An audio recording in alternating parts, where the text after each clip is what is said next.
lajme ndër të tjera do të ndiqnin 6 ditë diskutime nga partitë politike për reformën zgjedhore u ra dakord me konsensus për mos e ndryshuar sistemi zgjedhor, ndërkohë që do të qëndrojmë aty ku kemi qenë. 20 raste të reja me COVID-19 në 24 orë të fundit janë shënuar në vendin tonë. Raste janë identifikuar në Tiranë, Durrës, Krujt, Tropoj dhe Shkodër. Maturantët të hënën do t'i japin provimin e parë të maturës shtetërore në masa strikte kundër COVID-19. Edicioni informativ në televizionin Kanal 7 mundësohet nga Epi Plodekor.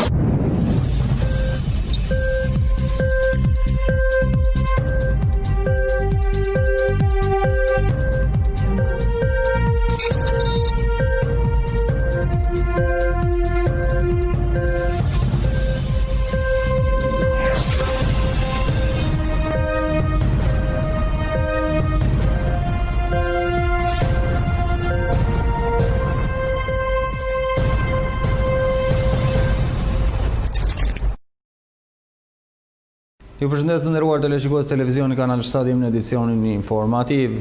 6 ditë diskutimi nga partitë politike për reformën zgjedhore ku u ra dakord me konsensus për mos e ndryshuar sistemin zgjedhor, ndërkohë që do të qëndrojmë aty ku kemi qenë. 6 ditë diskutime intensive ku gjithë palët bën lëshime në fund. Të paktën kështu tha ambasadori amerikane Yuri Kim për të mirën e Shqipërisë. Por cila ishte kronologjia e plotë e diskutimeve që nisën më datën 31 maj dhe u përmbyllën mbrëmjen e djeshme në 5 qershor 2020. U përmbyllën me konsensus për të qenë ashtu siç kemi qenë. Të dielën e 31 majit, Partia Socialiste vendosi vijë të kuqe për reformën zgjedhore, depolitizimin e komisionerëve zgjedhor, për të zëvendësuar komisionerët e opozitës me punonjës të administratës publike, sipas një sistemi aplikimi me thirrje të hapur për çdo qytetar. Ndërsa Partia Demokratike e kundërshtoi prerë, me argumentin që komisionerët do të përmbushin të jenë punonjës të administratës që do të detyrohen të aplikojnë. Administrata publike është e politizuar, ishte pretendimi i Partisë Demokratike dhe kërkesa për depolitizim është e papranueshme për opozitën. Nga ana tjetër, Partia Socialiste këmbguli për pretendimin se depolitizimi është kërkesë e OSBE-ut dhe komisionerët duhet të përbëhen nga 5 anëtarë të zgjedhur me short nga KQZ në bazë të aplikimeve të lira të qytetarëve. Ndërsa Partia Demokratike vuri kusht të panegociueshëm identifikimin biometrik në 100% të qendrave të votimit. Partia Socialiste refuzoi pranimin e identifikimit biometrik 100%, por vetëm në 20% të qendrave të votimit. E hëna e 1 qershorit solli sërish një tryezë diskutimesh. Ambasadorët i kërkojnë Lulzim Bashës të pranonte depolitizimin e administratës zgjedhore sipas propozimit të PS-s në këmbim të identifikimit biometrik 100%. Lulzim Basha nuk pranoi të hiqte dorë nga garancitë që opozita ka në komisionet zgjedhore, duke bërë të qartë që Edi Ramës nuk mund t'i besohet të administrimit zgjedhjeve. Ambasadorët kërkuan që PD të prezantonte një formulë alternative nga ajo që kishte propozuar Partia Socialiste. E marta e 2 qershorit solli sërish një tryezë. Partia Demokratike ofroi mundësinë e gjetjes së një formule të re për zgjedhjen e komisionerëve, po me propozim të partive politike, por që rriste profesionalizmin e tyre.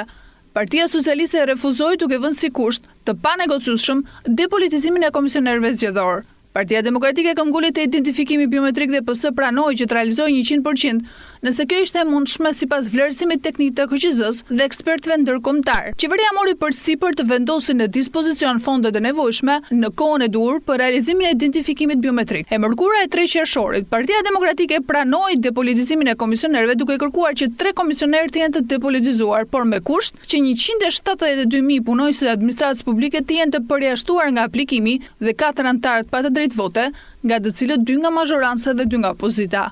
Partia Socialiste pranoi vetë formulën e ndarjes në përbërjen e komisionerëve, por refuzoi kushtin që 3 anëtarë të mos vinë nga administrata publike. Refuzimin zori zbuluar qëllimin e Partisë Socialiste që të mbushte komisionet zgjedhore me punonjës të administratës publike. Ambasadorët ofruan si zgjidhje të mesme që përjashtimi për 3 komisionerët e depolitizuar të jetë vetëm për ata që janë të punësuar në vitin e fundit përpara datës së zgjedhjeve. Ky propozim u konsideruar si formulë kompromisi, po nuk u pranua nga Partia Demokratike. E 24 qershor, çështja u mor në dorë nga Komisioni Evropian, i cili kërkoi jo vetëm konsensus, por edhe ruajtjen e garancive për opozitën në zgjedhje. Edi Rama në kuvent shprehu nervozizëm për përfshirjen e Bashkimit Evropian në këtë proces, duke e cilësuar si të paprecedent. Në mesditë, ambasadorët i ofruan Partisë Demokratike 2 zgjidhje të reja, si formule mundshme e kompromisi të përgatitura nga delegacioni i Bashkimit Evropian në Tiranë, Njëra prej të cilave ishte kryetari në komisionin zgjedhore, që është i vetëm që ka rol vendimarrës, nuk duhet vinte nga radhët e administratës publike, ndërkohë që 2 ndihmësit pa të drejtë vote mund të ishin punonjës të administratës. Përjashtimet për zgjedhjet e ardhshme parlamentare dhe lokale dhe 2 ndihmësit nuk duhet ishin punonjës të administratës publike. E premte 5 qershor. Në orën 10:30 në mëngjes, Partia Demokratike njoftoi ambasadorës se bazuar në propozimin e ri të delegacionit të BE-s së datës 4 qershor, opozita pranon opsionin e propozuar sipas të cilit kryetari në komisionin zgjedhore, që është i vetmi që ka rol vendimarrës, nuk duhet të vinte nga radhët e administratës publike, ndërkohë që 2 ndihmësit pa të drejtë vote mund të ishin punonjës të administratës. Përjashtimisht për zgjedhjet e ardhshme parlamentare dhe lokale dhe 2 ndihmësit nuk duhet të ishin punonjës të administratës publike. Partia Demokratike njoftoi Komisionin Evropian, vendet anëtare të BE-s dhe presidentin e Republikës. Një orë më vonë, ambasadorët njoftuan se Partia Socialiste refuzon këtë opsion të pranuar nga Partia Demokratike dhe se Partia Socialiste ka një propozim të ri. Partia Socialiste heq dorë nga depolitizimi i administratës zgjedhore, duke pranuar që përbërja e komisionerëve të mbetet siç është aktualisht në ligj. Ambasadorët propozuan që në ligj të depolitizohen komisionet me efekt pas zgjedhjeve të ardhshme parlamentare dhe lokale, por për zgjedhjet e ardhshme parlamentare dhe lokale, komisionet të mbeten siç janë aktualisht. Depolitizimi hyn në fuqi në zgjedhjet e vitit 2025. Për këtë kërkon dakordësinë e palëve. Partia Demokratike njoftoi në orën 14:30 se është dakord me këtë propozim. Partia Socialiste njoftoi se është dakord me këtë propozim në orën 16. Palët u dakorduan për mbledhjen e Këshillit Politik për në orën 19:30. Pas 70 minutash mbledhje, u firmos marrëveshja me 12 pika nga të gjitha palët. Në të thuhet se u arrit marrëveshja për administratën zgjedhore, por s'pati konsensus për ndryshimin e sistemit. Pra diskutuam gjatë për të qenë ashtu siç kemi qenë. 20 raste të reja me COVID-19 në 24 orët e fundit janë shënuar në vendin tonë. Raste janë identifikuar në Tiranë, Durrës, Krujtë, por edhe Shkodër. Ju informojmë rreth situatës së COVID-19 në 24 orët e fundit në vendin tonë. Në 24 orët e fundit, një 85 vjeçare nga Tirana ka humbur jetën në spitalin infektiv, e konfirmuar me COVID-19 dhe disa sëmundje bashkëshoqëruese. Deri më sot, 34 qytetar nuk e kanë fituar dot betejën me COVID-19 pavarësisht përpjekjeve të stafit mjekësor. Vijon të ketë shtrime të reja në spitalin infektiv, ku aktualisht po trajtohen 27 pacient, 6 në terapi intensive, njëri prej tyre i intubuar.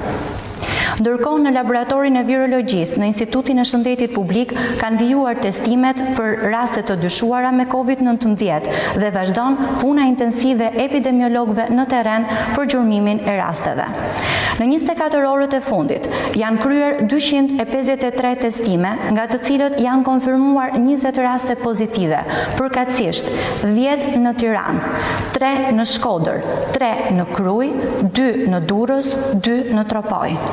Rastet e identifikuara në 24 orët e fundit janë kontakte familjare të disa rasteve të reja në proces hetimi.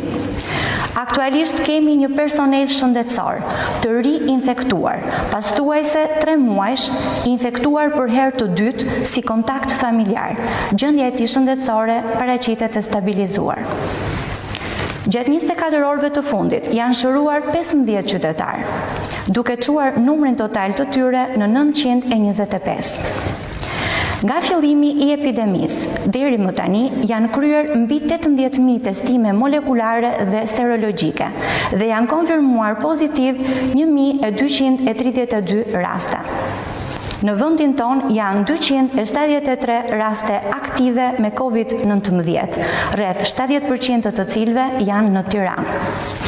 Ministria e Shëndetësisë dhe Mbrojtjes Sociale ju fton dhe një herë të jeni të kujdesshëm në ruajtjen e distancimit fizik me njëri tjetrin, ruajtjen e higjienës personale, evitimin e kontakteve, shtrëngimit të duarve, si dhe evitimin e grumbullimeve. Në rastin e shfaqjes së shenjave klinike të ngjashme me COVID-19, lutemi telefononi në numrin unik të urgjencës kombëtare 127. Për informacione të tjera ose këshillim psikologjik, keni në dispozicion linjën e gjelbër 0800 40 40. Faleminderit.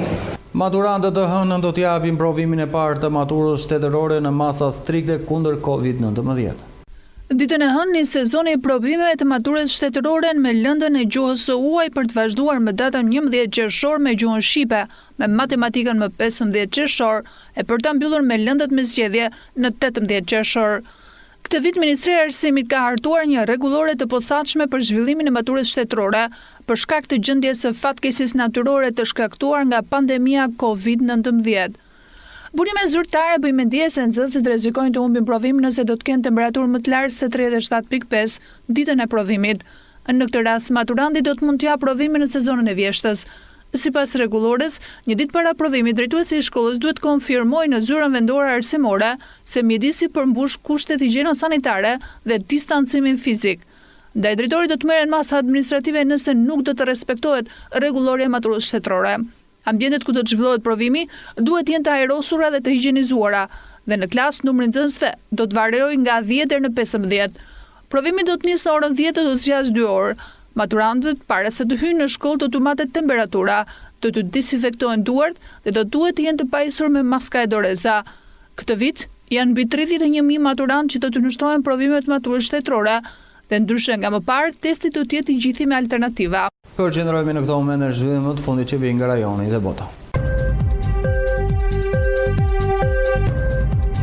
I shefi personel të presidentit Donald Trump, John Kelly, tha se ishte dakord me ish sekretarin e mbrojtjes James Mattis, i cili sulmoi këtë javë me një deklaratë zotit Trump se po përpiqet të përçante Amerikën dhe tha se ai po bënte kërcënim për kushtetutën. Mendoj se duhet të shikojmë më me kujdes se këtë zgjedhim, tha zoti Kelly të premte në intervistë me ish drejtorin e komunikimit të shtëpisë së bardhë, Anthony Sarmucin. Mendoj se pavarësisht të cilave janë pikpamjet tona për politikën, duhet të analizojmë karakterin e njerëzve që kandidojnë për poste, cila është etika e tyre, a kanë ata vullnet nëse zgjedhjet që përfaqësojnë të gjithë zgjedhësit jo vetëm në bazën e tyre, dhe pastaj të shohim politikën e tyre, tha zoti Kelly. Disa nga komentet e tij ishin të ngjashme me deklaratën e Mattis që u botua të mërkurën revistën The Atlantic të mërkurën. Në jetën time Donald Trump është presidenti i parë që nuk përpiqet i bashkuar amerikan dhe as pretendon ta bëjë një gjë të tillë, shpreh zoti Mattis. Që nga vdekja në 25 maj në Minneapolis të George Floyd, një afroamerikan i asfiksuar nga i polici i bardhë në një val historisë, zëmërimi është përhapur në qytet amerikan duke denoncuar racizmin, dhunën e policisë dhe babarazin sociale. Qindra mijëra njerëz protestuan paqësisht në gjithë vendin, por plaçshkitjet dhe trazira gjithashtu dëmtuan lëvizjet. Donald Trump shumë i hershtu për përgjigjen e tij ndaj praktikave denoncuar nga demonstruesit, nga ana tjetër përdori një ton ushtarak dhe kërcënoi të drejtojë tek ushtria për të shuar protesta, duke prezantuar veten si president të ligjit dhe të rendit. Ne nuk duhet të shpërqendrohemi nga një pjesë e vogël e veprimeve të jashtëligjshme. Demonstruesit janë 10 mijëra njerëz me parime që këngulin që të mbrojnë vlerat tona, tha Jim Mattis. President Trump reagoi në Twitter duke e quajtur zotin Mattis generali më të mbivlerësuar të botës. Nuk më pëlqente stili i tij udhëheqjes apo ndonjë gjë tjetër për ti, dhe shumë të tjerë mendojnë një lloj, jam i kënaqur që kam ikur. Mjekët në qendër mjekësore të Universitetit të Pittsburghut thonë se koronavirusi duket se po dobësohet gjithnjë dhe më shumë. Dr. Donald Yelli, kryetari i mjekësisë së emergjencës në UPMC, shpjegoi në një konferencë për shtyp të enden se njerëzit duket se po kontraktojnë virusin më pak dhe rastet duket se janë më të pak të rënda se kur pandemia u shfaq për herë të parë në SBA në fillim të këtij viti. Virusi mund të ndryshojë, ka thënë Yelli. Disa prova sugjerojnë se fuqia e tij është zvogëluar. Ai vuri në dukje se UPMC ka trajtuar me sukses më shumë se 500 pacientë me koronavirusin nga fillimi i muajit mars dhe në javët e fundit më pak pacientë po kërkojnë ventilator për ndihmuar ata të marrin frymë. Gjithashtu sipas tij, më pak se 4% e gjitha testeve dhe vetëm 0.2% e testet pacientëve asymptomatik po dalin pozitiv, duke treguar se virusi është më pak i përhapur në komunitetet që shërben UPMC. Zbulimet e mjekësisë që virusi mund të ketë zvogëluar fuqinë erdhën disa ditë pasi studiosi në Itali njoftuan se pacientët atje shfaqin sasi më të vogla të virusit në sistemin e tyre në krahasim me mostrat e marra gjatë pikut të krizës në mars dhe në prill. Siç shkruan Daily Mail, profesor Alberto Zagrillo deklaroi se drejtuesi i kujdesit intensivë në spitalin San Raffaello të Italisë në Lombardi, ku aq larg sa thotë se virusi klinikisht nuk ekziston më, gjatë një interviste të dielën në televizion shtetëror.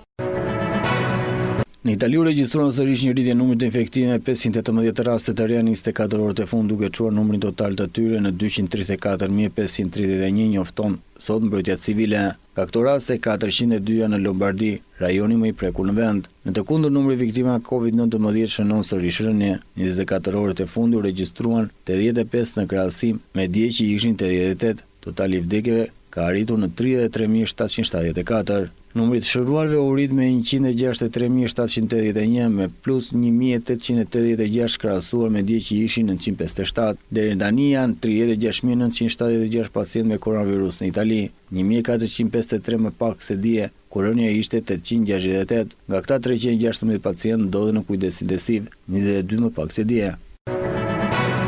Ndërkohë që ceremonitë për kujtimor të George Floyd mbyllën qindra të premte në Minneapolis anëtarët e Kongresit pa dallim partijak, po dënojnë hapur përdorimin e forcës policore që çoi në vdekjen e zotit Floyd. Mbrëmë u zhvillua ceremonia e parë për kujtimorin e rim të George Floyd që mbyll qindra në Minneapolis. Ndërkaq në Washington, senatorët demokratë mbajnë 8 minuta e 46 sekonda heshtje duke kujdesur çdo sekond për Floyd, ishte mbërthyer për tokë në ngjyrin e polisit Derek Chauvin. Jemi mbledhur në këtë moment solem për shënuar vdekjen tragjike për të nderuar jetën e tij, tha senatori demokrat Cory Booker. Thirrjes për drejtësi vazhdon një herë në mjedeset e Kongresit ligjvënës, qofshin demokrat apo republikanë, kanë dënuar vdekjen e afrikano-amerikan George Floyd gjatë arrestit. 4 policia janë në akuzë si rezultati i vdekjes së tij. Kjo është një këmbën alarmi që duhet të kishte rënë prej kohësh për shumë afrikano-amerikanë që vdiqin gjatë arrestit në rrethana keqtrajtimi nga policia, tha senatori republikan Lindsey Graham. Kemë përballë pyetjes së karakterit kushtetutës. Është sistemi drejtësisë së Amerikës kaq infektuar nga racizmi saqë nuk mund të funksionojë në përputhje me vlerat tona demokratike, thot senatori demokrat Dick Durbin. Edhe republikani më i lartë në Senat dënoi dhunën që çon në vdekjen George Floyd. Në asnjë rrethana arrestimi i personi për shkeljet e vogël nuk duhet të shoqërohet në vend në gjurin e qafë të dyshuar për 9 minuta, ndërkohë që ai lutet se nuk marr dot frymë, derisa nuk lëviz më, tha senatori Mitch McConnell. Por megjithatë udhëheqësit republikan nuk kanë vonuar të shprehin ngushëllime solidariteti për familjen Floyd. Ata nuk kanë treguar aq të drejtpërdrejtë në kritikat kundër veprimeve të presidentit Trump, i cili këtë javë thiri ushtrim për kontrolluar demonstratat para shtëpisë së bardhë. Duke në pas informacionet nga bota, përqendrojmë sërish me informacionet në vend. Porti i Sarandës është një nga portet që është goditur më shumë nga pandemia e COVID-19. Humbjet e të ardhurat janë 60% më pak se janar shkurt 2020. Portet kryesore të vendit si ai Durrësit, Vlorës dhe Sarandës në këtë periudhë pandemie po vuan ende mungesën e udhëtimit pasagjerëve, çka është reflektuar në rënien e të ardhurave të tyre. Vështirësi më të madhe ekonomike po jas porti i Sarandës për shkak të pezullimit të punës me linjat e Korfuzit, kroqerave turistike dhe jateve. Edhe porti i Vlorës është në vërtetësi financiare pasi puna është pezulluar si për transportin e pasagjerëve dhe madrave. Sipas burimeve thonë se të ardhurat kanë rënë në 60% për periudhën janar-prill krahasuar me 2019-ën, shkak të bllokimit të lëvizjes që nga data 9 mars deri më sot kanë të ardhurat të munguara kryesisht tarifat portuale, tarifat e sigurisë, si dhe taksat të tjera që operojnë në linjat e pasagjerëve. Edhe në portin e Durrësit ka rënje të ardhura për shkak të mungesës së pasagjerëve, pavarësisht rritjes së importit të madrave, veçanërisht të artikujve si gru, çimento dhe hekur me 14.000 ton. Në portin e Shëngjit humbjet si 4 mujor janë 40% pasi importi karburante dhe çimentos ul. Porti i Durrësit ka gati protokollin masa për linjën e udhëtimit pasagjerëve në tragete. Po siç bëhet e ditur, për shkak të pandemisë, tragetet do të punojnë me 60% të kapacitetit, por kjo mund të rrisë vështirësitë e tyre financiare. Për shkak të pandemisë dhe situata e krijuar jo vetëm në Shqipëri, por edhe në Europë dhe më gjerë, transporti udhëtarëve është në rënje drastike në gjitha portet e vendit si të Durrësit, Sarandës dhe Vlorës, ndërsa në portin e Shëngjinit nuk kryehet transporti i pasagjerë, por vetëm i madrave. Për 4 mujorin e vitit 2020 në portin e Durrësit hyn 31.000 pasagjerë më pak dhe dolën 29.000, më pak se njëjta periudhë e vitit 2019. Rënja e fluksit pasagjerëve është 25 deri në 30%. Për shkak të bllokimit të lëvizjes që nga data 9 mars deri më sot ka të ardhur të munguara kryesisht tarifat portuale, tarifat sigurisë dhe taksat e tjera që operojnë në linjat e pasagjerëve. Edhe në portin e Vlorës të ardhurat për janar-prill 2020 janë 30% më pak se në periudhën e vitit 2019. Numri i pasagjerëve që nisin është 30% më pak, ndërsa atyre që vinë është gati 42% më pak. Humbjet më të mëdha në portin e Sarandës gati 50% më pak për hyrjet e pasagjerëve dhe 53% më pak të daljeve. Duke qenë se porti i Sarandës është turistik, ku veçanërisht sjell kroqera turistike, jatet dhe linjat e pasagjerëve me Korfuzin, humbjet janë të mëdha. Portet e tjera humbjet e të ardhurave i kanë kompensuar nëpërmjet transportit të madrave. Në portin e Sarandës të ardhurat janë rreth 60% më pak për periudhën janar-prill 2020 në krahasim me vitin e kaluar. Goditja më e madhe është në portin e Sarandës, çka ka krijuar vështirësi financiare për të ardhurat e tij. Përqendrohemi këto momente tek parashikimi i motit, ku grafika na jemi motin për 3 ditët në vijim.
Me parashikimin e modit e kemi mbyllur këtë edicion informativ në shoqërinë e programit Vim bashkë mirupafshim.